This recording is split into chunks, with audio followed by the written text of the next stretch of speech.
kasih tahu kepada Kukuni. No, di mana itu bersembunyi dan dapat hadiah besar, eh?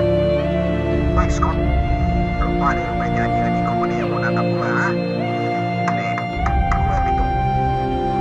Gue mau serahin kepala lu sama Kukuni. Ini dia orangnya namanya Mandor Jabut. Lo yang namanya Jabut.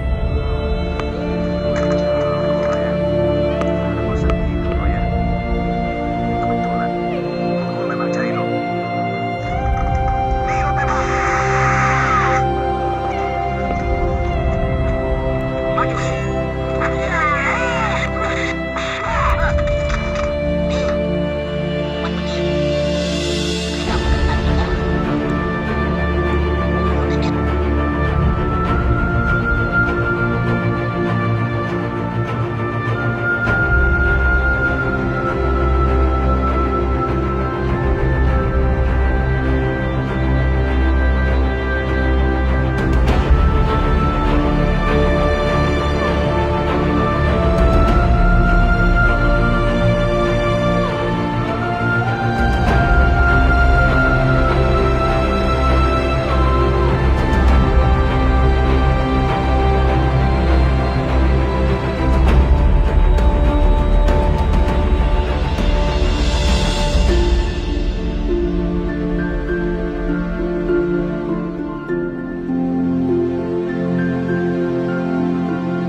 bintang bekulit kawan-kawan.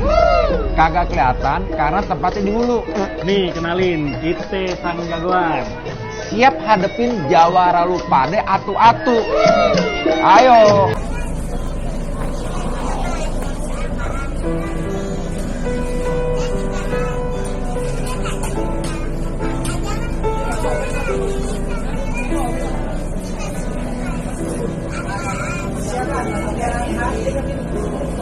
Surya tenggelam ditelan kabut kelam, senja nan muram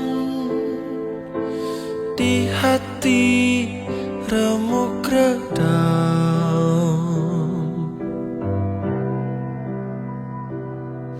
Jalan berliku dalam kehidupan dua remaja kehilangan penawar rindu, kasih pujaan menempuh cobaan. Malam mencekam, rembulan sendurawan, anak perawan menanggung rindu dendam. Jalan berliku dalam kehidupan dua remaja kehilangan penawar rindu, kasih pujaan menempuh cobaan.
di Istiqlal. Iya. Pengen main ke sana gitu. Oh.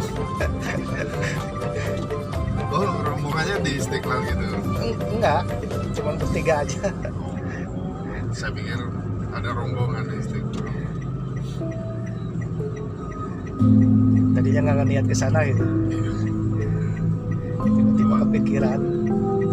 Kemarin saya mau ke itu nggak jadi ke Garut. Malahan ramai kayak di Tasik, Iya. macet. Sini agak enggak.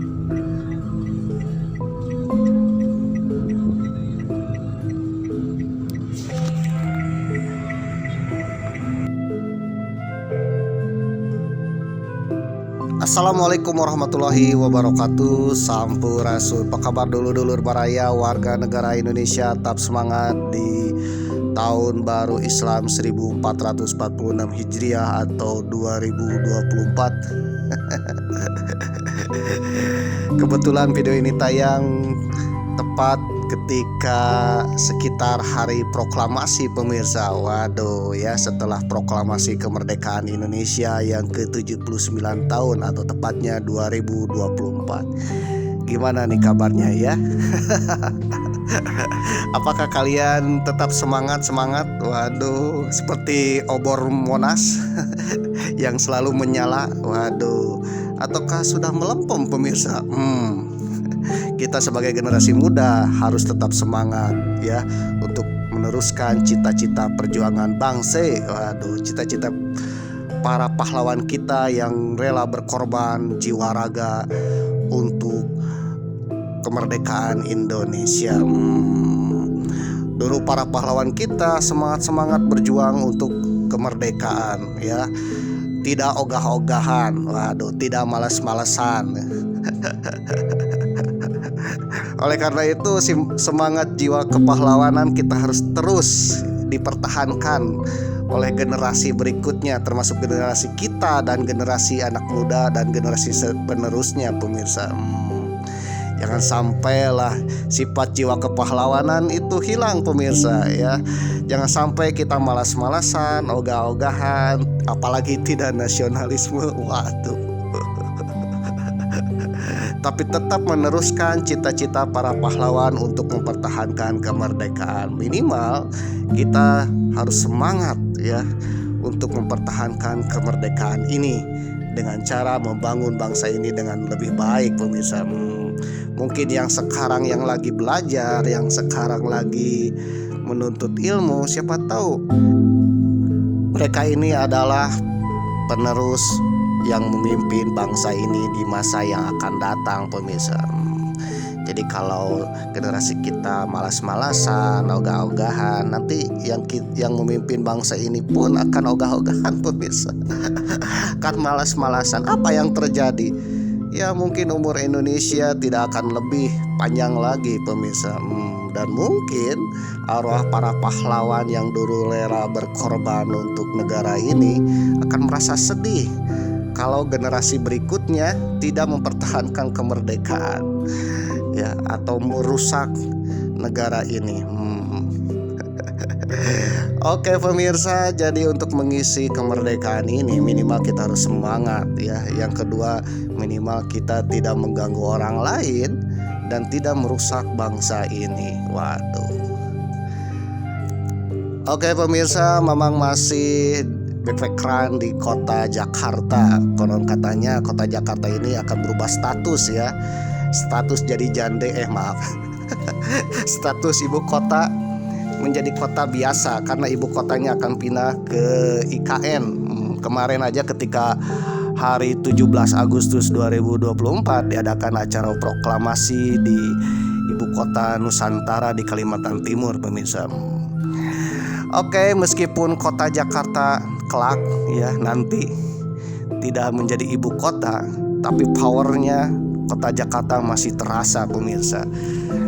Power sebagai kekuatan kota terbesar di Indonesia. Siapa tahu nanti menjadi ibu kota ekonomi. Waduh, meskipun tidak ibu kota politik. Oke pemirsa, edisi kali ini Mamang masih backpackeran di kota Jakarta. keliling-keliling jelajahi kota Jakarta sehabis istirahat di Masjid Istiqlal pemirsa. Jadi bagi kalian yang lagi ke kota Jakarta yang musafiran atau backpackeran atau perjalanan hemat ya, ingin istirahat, kalian bisa istirahat di Masjid Istiqlal pemirsa. Selain untuk tempat ibadah, ternyata di sekitar Masjid Istiqlal ada kantin ya yang enak dan murah meriah. Kantinnya banyak pilihan pemirsa, termasuk ada jajanan-jajanan yang lumayan murah meriah. Salah satunya jajanan gorengan pemirsa, gorengan terus kue-kuehan. Ini ada istilah 5.004 macam pemirsa, 5.004 pieces, waduh 4 buah. Jadi kalau kalian jajan 10.000 pun udah ada 8 buah, ada 8 macam pemirsa, waduh. Dan lagi bagi kalian yang belum mandi, apalagi perjalanan ke Jakartanya malam-malam, datangnya pagi hari dan belum mandi, kalian bisa mandi di Masjid Istiqlal pemirsa. Jadi Masjid Istiqlal selain masjid tempat ibadah juga sebagai tempat strategis bagi kalian yang hendak jalan-jalan atau musafiran atau backpackeran keliling ibu kota Jakarta pemirsa. Waduh. Sehabis dari Masjid Istiqlal, Mamang langsung jalan lagi keliling kota Jakarta. Sebetulnya Mamang tidak punya rencana kira-kira akan melangkah kemana nih. Apakah akan melangkah ke utara, ke selatan, ke barat, ke timur pemirsa, atau ke tengah-tengah Monas pemirsa? Ini Mamang belum ada rencana ya. Jadi Mamang otodidak saja ya, asal jalan kaki kemana langkahku pergi. Belum kepikiran Mamang akan pergi kemana dulu nih, ke Monas yang banyak museum-museumnya, atau ada Istana Gambir atau istilah lainnya Istana Merdeka pemirsa, untuk melihat apakah Bapak Presiden dan Wakil Presiden itu berkantor hari ini. Kalau berkantor hari ini di kota Jakarta ya pastinya hari ini masih ibu kotanya di Jakarta pemirsa, ibu kota negara masih di Jakarta. Tapi kalau tidak ada presiden atau ada kabar bahwa presiden itu berkantor di Kalimantan, di IKN, berarti ibu kotanya sudah pindah ke IKN pemirsa. Atau Mamang akan pergi ke selatan ya, ke kebun binatang Gembira Loka Ragunan ya kalau di Jakarta. Kalau di Yogyakarta Gembira Loka pemirsa. Waduh. Atau melihat taman mini atau museum Lubang Buaya, atau kemana nih, atau ke utara ya untuk jalan-jalan ke dunia misteri, dunia fantasi Ancol. Atau ke sebelah timur pemirsa, atau ke sebelah barat nih, atau ke kota tua Jakarta nih. Aduh. Oke pemirsa, bagi kalian yang masih penasaran Mamang akan pergi kemana, kalian jangan skip video Mamang, oke? Sekitar pukul 7.30 atau setengah 8 habis mandi, Mamang nongkrong di depan Masjid Istiqlal pemirsa, sambil berpikir mau kemana langkah Mamang akan pergi dan mau ngapain nih, mau naik apa ya untuk jelajahi kota Jakarta. Apakah cukup jalan kaki saja? Sebenarnya kalau jalan kaki sekitar Masjid Istiqlal itu banyak destinasi tempat-tempat wisata pemirsa.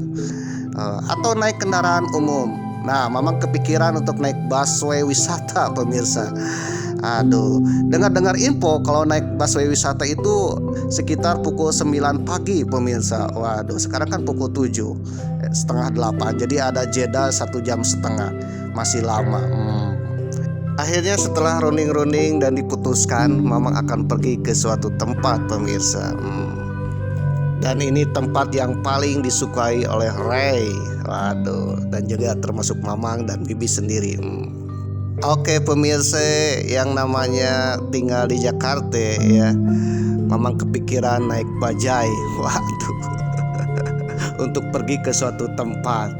Namun berhubung jaraknya agak jauh dan juga kalau naik bajai itu agak mahal, Mamang sempat transaksi dengan bajai, ternyata mahal ya. Akhirnya tiba-tiba Bibi membuka aplikasi Maxim pemirsa. Tiba-tiba Bibi memesan Maxim ya, mobil online, taksi online untuk pergi jalan-jalan keliling Jakarta. Kira-kira kemana? Kalian penasaran kan? Kalau penasaran, jangan di skip pemirsa. Siapa tahu kalian bisa menebak kemana Mamang akan pergi pemirsa.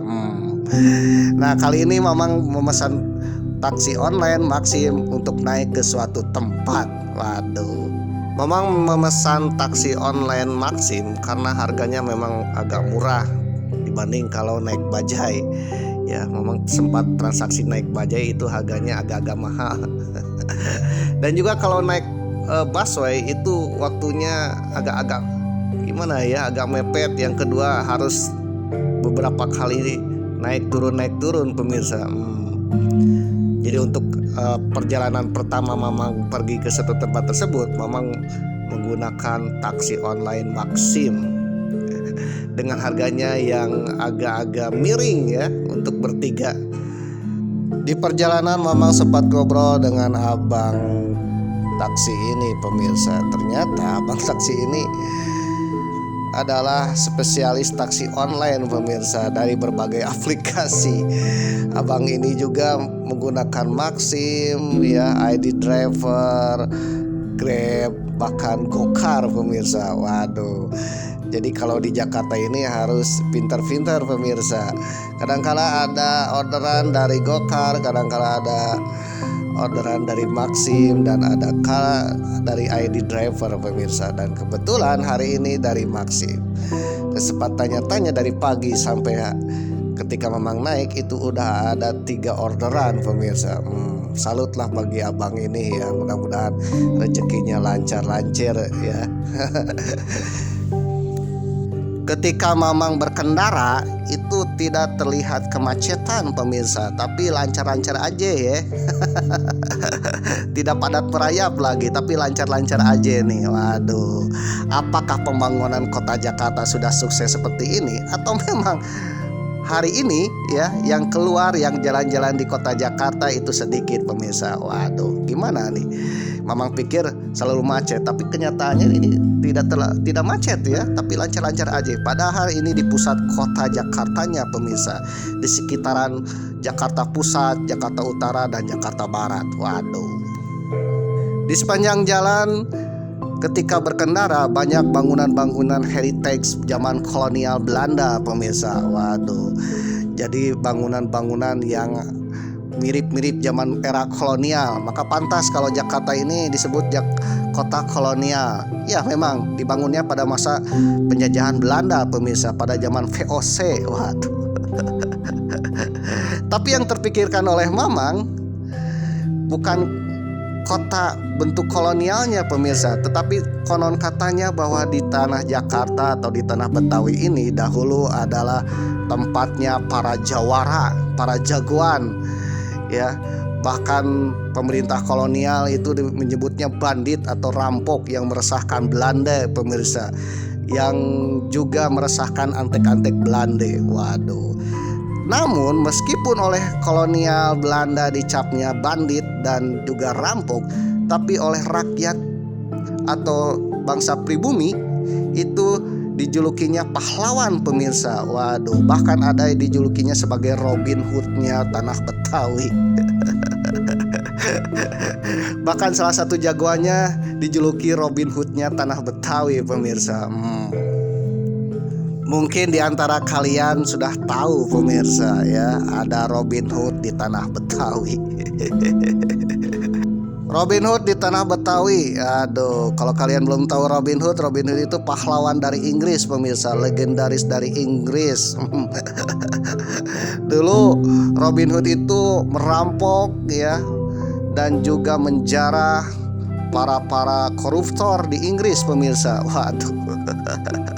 Para bangsawan yang meresahkan rakyat itu dirampok oleh Robin Hood pemirsa, dan hasil rampoknya dibagikan kepada rakyat jelata pemirsa. Waduh, dibagi-bagikan kepada rakyat yang susah akibat penindasan.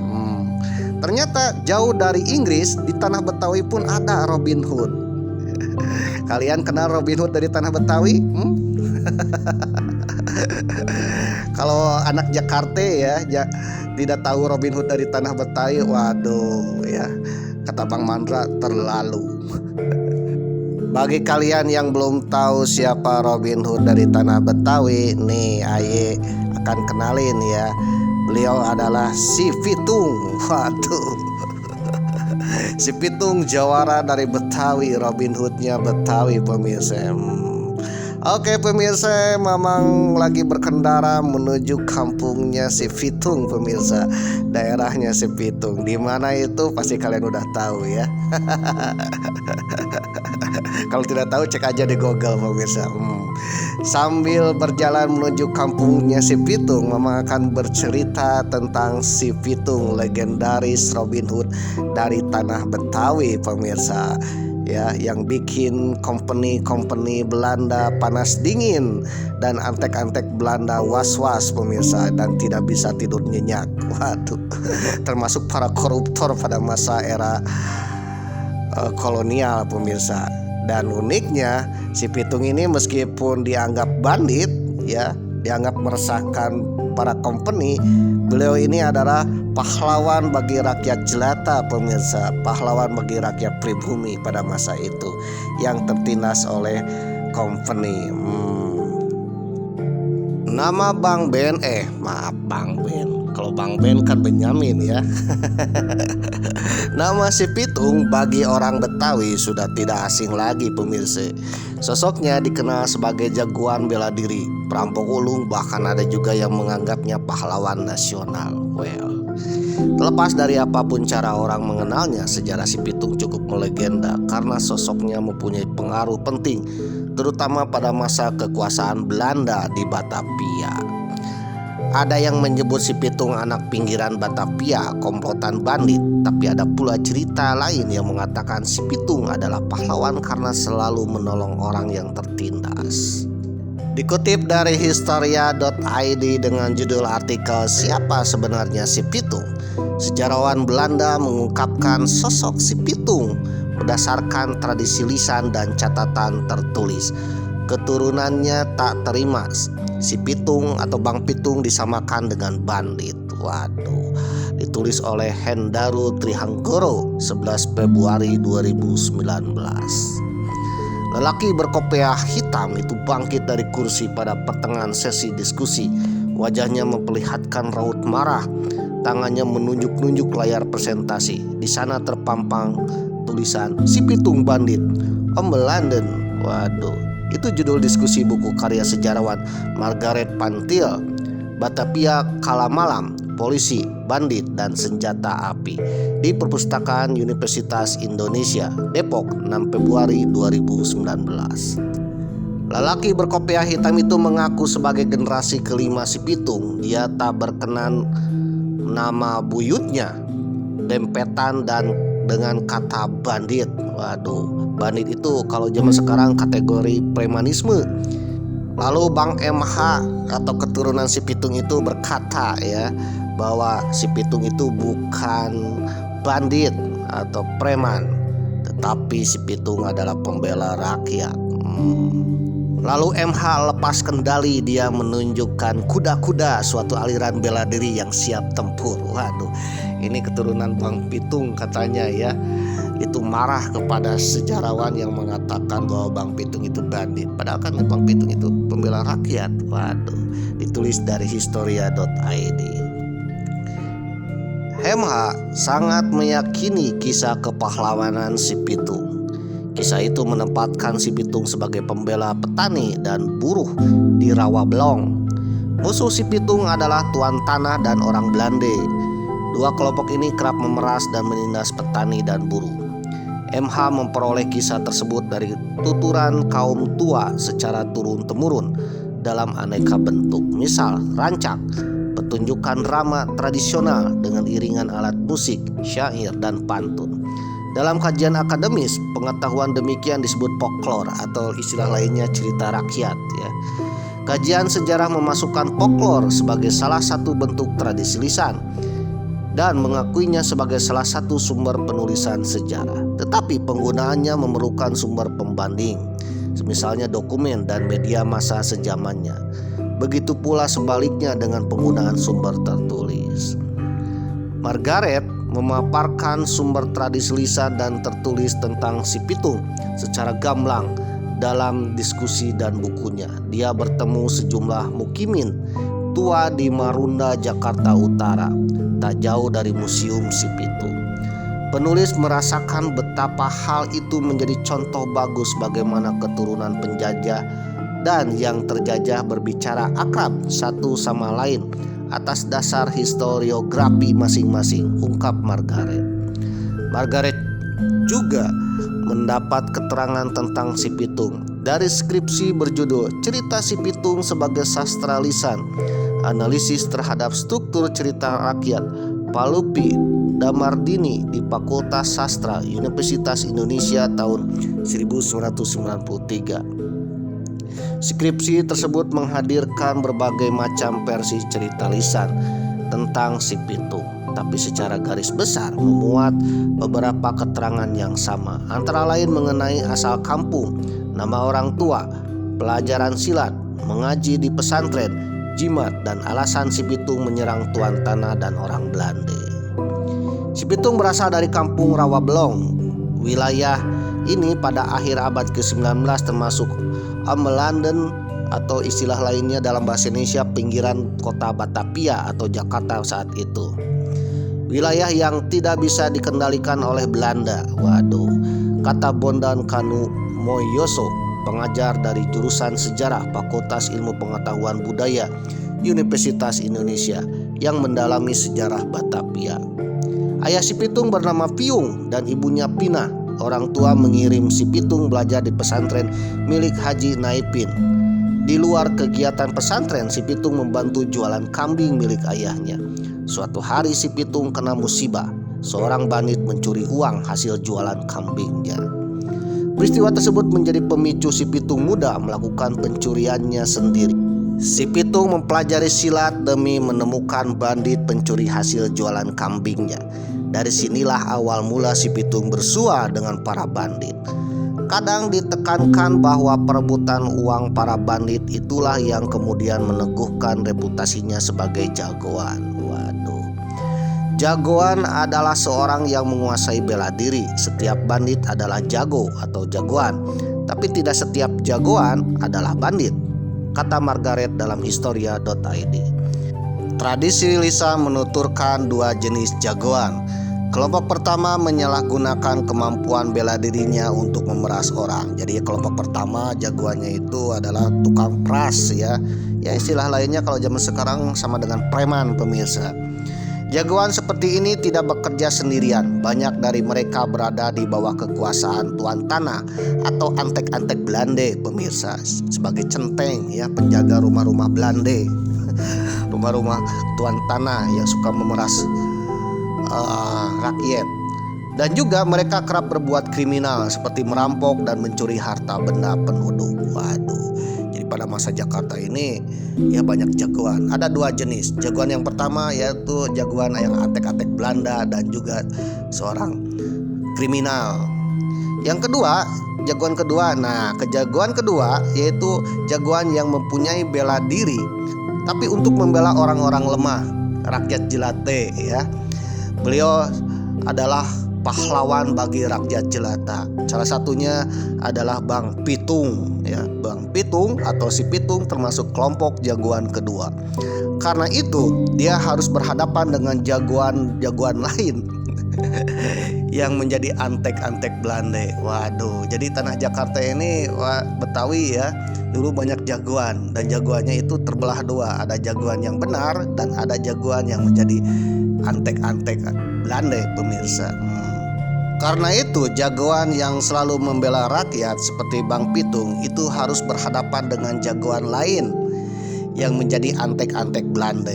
Jadi kalau kalian lihat film Si Pitung ya, film Si Pitung film lama yang diperankan oleh Diki Zulkarnain yang konon katanya pemerannya juga pernah berhadapan dengan Bruce Lee pemirsa. Waduh.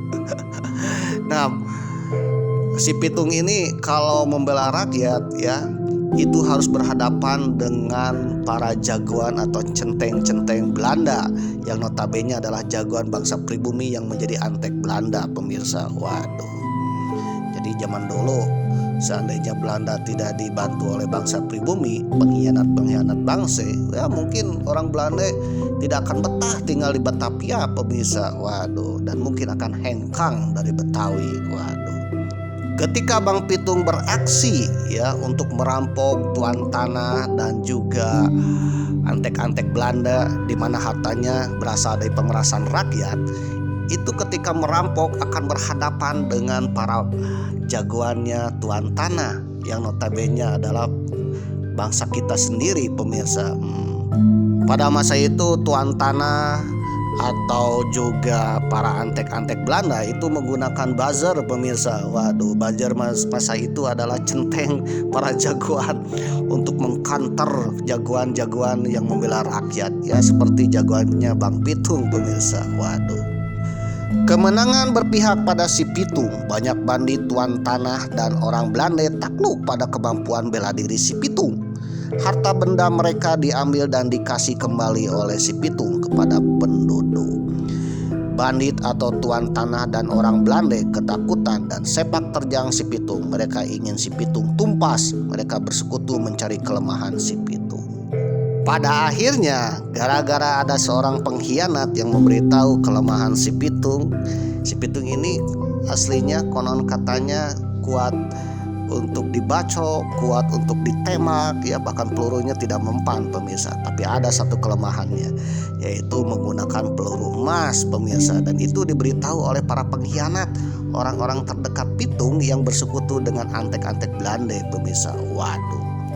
Pada akhirnya si Pitung gugur tertembak peluru emas oleh AMP Heine. Heine ini adalah seorang kepala polisi Kresidenan Batavia yang memburu si Pitung ya bertahun-tahun. Waduh. Atau seorang Scott. Dikutip dari CNNBC bahwa Heine ini adalah kepala kepolisian yang ditugaskan untuk memburu para bandit. Salah satu banditnya adalah si Pitung, pemirsa. Dan beliau berburu si Pitung itu bertahun-tahun, pemirsa, berbulan-bulan. Karena sulitnya menemukan si Pitung, terkadang pasukan yang dikirim untuk merebut si Pitung itu pasukan yang elit, pemirsa ya. Di antaranya berasal dari Marsose ya, berasal dari kepolisian khusus, bahkan para jagoan-jagoan seluruh tanah Betawi yang akan disayembarakan. Siapa yang bisa membawa si Pitung hidup atau mati, dia akan mendapatkan mendapatkan hadiah, pemirsa. Oleh karena itu Heine ini mengerahkan banyak tenaga dan dana untuk menaklukkan si Pitung, pemirsa.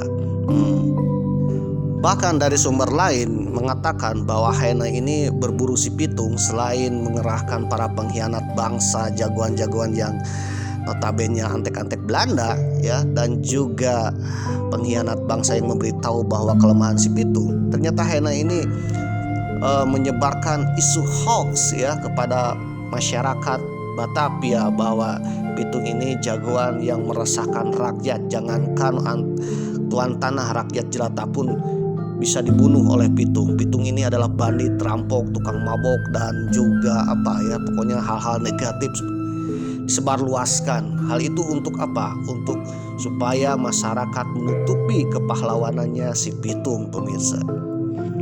Dan juga tak tanggung-tanggung ya, siapapun yang melihat si Pitung, yang memberi informasi si Pitung, termasuk siapa yang membawa hidup atau matinya si Pitung, maka dia akan mendapatkan jutaan holden, pemirsa ya, jutaan uang yang banyak dari company, pemirsa.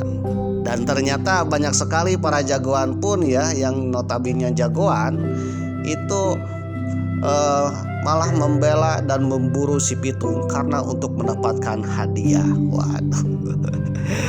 Jadi kenapa bangsa Indonesia ya, bangsa Nusantara itu kan banyak para jagoan. Jangankan di tanah Betawi, di Sunda pun banyak jagoan, di Jawa banyak jagoan, di berbagai wilayah itu banyak jagoan, pemirsa. Pendekar-pendekar sakti, mandraguna, dan juga ilmunya bisa ditakuti oleh para para penjajah. Tapi kenapa penjajah bisa berhasil menjajah kita? Ya salah satunya bisa memecah belah ya. Salah satunya para jagoan itu tidak mempunyai rasa nasionalisme, tapi bisa diiming-imingi oleh hadiah pemirsa. Jadi bahayanya kalau kita punya kemampuan ya, tidak mempunyai rasa nasionalisme, tetapi bisa diiming-imingi oleh hadiah. Waduh, bisa diiming-imingi oleh cuan, tahta, harta, wanita. Waduh. Seandainya para jagoan zaman dahulu tidak tertarik pada cuan-cuan penjajah, mungkin para penjajah tidak bisa menjajah bangsa kita pemirsa. Waduh. Sekelas si Pitung saja ya bikin repot para company Belanda pemirsa ya, bikin repot para pemerintah Belanda pada saat itu. Namun sayangnya si Pitung itu kalah bukan karena Belanda pemirsa, bukan karena kepintaran Heine, tetapi karena pengkhianat bangsa. Ya, pengkhianat yang memberitahu kepada Heine bahwa kelemahan si Pitung adalah peluru emas, karena peluru emas bisa membunuh ilmunya si Pitung pemirsa. Waduh. Akhirnya Heine berhasil menembak si Pitung dengan peluru emas dan akhirnya si Pitung pun gugur pemirsa. Apakah si Pitung ini adalah cerita dongeng? Ternyata si Pitung ini bukan cerita dongeng, tapi cerita benar-benar historis atau sejarah pemirsa. Hal ini berdasarkan dokumen-dokumen atau media massa pada masa kolonial Belanda dari tahun 1892 sampai 1893. Cerita si Pitung itu tergambarkan dalam berbagai macam koran-koran pada masa itu dan dokumen-dokumen Belanda. Dan ternyata nama asli si Pitung itu dalam dokumen Belanda bernama Salihun. Pers atau wartawan-wartawan atau koran-koran media massa berbahasa Belanda menganggap si Pitung sebagai bandit dan menyanjung Scott Heine sebagai pahlawan. Border van Nederlands-Leeuw itulah medali kehormatan untuk Scott Heine. Jadi Scott Heine ini naik jabatan ya, naik pangkat. Karena apa? Karena memburu si Pitung dan berhasil membereskan si Pitung. Hal uniknya pada masa kolonial Belanda, si Pitung ini dibuat cerita teater, dari teater sampai film pemirsa. Cerita si Pitung masuk teater Istanbul pada tahun 1910. Lalu difilmkan ya, film pertamanya tahun 1930-an dengan judul Si Pitung. Waduh, Si Pitung ini difilmkan loh oleh Belanda. Ya cuman ceritanya tentang bandit. Rancak pada tahun 1930-an sampai 1970-an. Lalu difilmkan lagi setelah Indonesia merdeka pada tahun 1970-an dengan judul Si Pitung Banteng Betawi. Film Si Pitung Banteng Betawi ini sukses di pasaran karena diperankan oleh Diki Zulkarnain. Ya, Diki Zulkarnain itu artis film Si Pitung tahun 70-an ya. Bagi kalian yang belum mengenal Si Pitung, kalian boleh tonton film Si Pitung di berbagai media sosial pemirsa. Waduh. Di situ diperankan oleh Diki Zulkarnain. Ternyata Si Pitung yang diperankan Diki Zulkarnain ini, Bang Diki ini selain juga pemeran akting yang baik, beliau ini adalah seorang silat ya, petarung yang baik pemirsa. Waduh, konon katanya Bang Diki pernah bertarung dengan Bruce Lee ya, sama-sama aktor Hollywood dan jago kungfu. Jago kungfu melawan silat. Gimana ceritanya? Ya memang lain kali akan bercerita pemirsa. Waduh, atau mungkin kalian boleh cari sumber di internet banyak. Berkat Si Pitung yang diperankan oleh Diki Zulkarnain tahun 1970-an, maka pemeran Si Pitung itu melekat pada Bang Diki pemirsa. Waduh, dia tampan, gagah, dan saleh. Lalu yang paling ciri khasnya adalah golok terselip di pinggangnya dan sarung tersampir di lehernya. Ketiklah lama Si Pitung di pencarian gambar Google, orang inilah yang paling banyak muncul. Waduh. Oke pemirsa, jadi itulah cerita Si Pitung ya, jawara dari tanah Betawi yang bikin ketar-ketir antek-antek Belanda pemirsa, dan juga pahlawan bagi rakyat jelata. Mudah-mudahan di kemudian hari banyak Si Pitung ya yang mempunyai kemampuan dari berbagai, entah itu dari silat, entah itu dari bela diri yang lain, atau dari kemampuan keilmuan ilmu fisika, biologi ya, dan juga ilmu-ilmu yang lain, tetapi yang berguna untuk bangsa sendiri, bukan untuk mencari cuan atau antek-antek penjajah pemirsa. Karena yang dibutuhkan oleh para pahlawan penerus perjuangan adalah orang-orang yang mempertahankan kemerdekaan, orang-orang yang mempunyai kemampuan untuk membela bangsa kita pemirsa.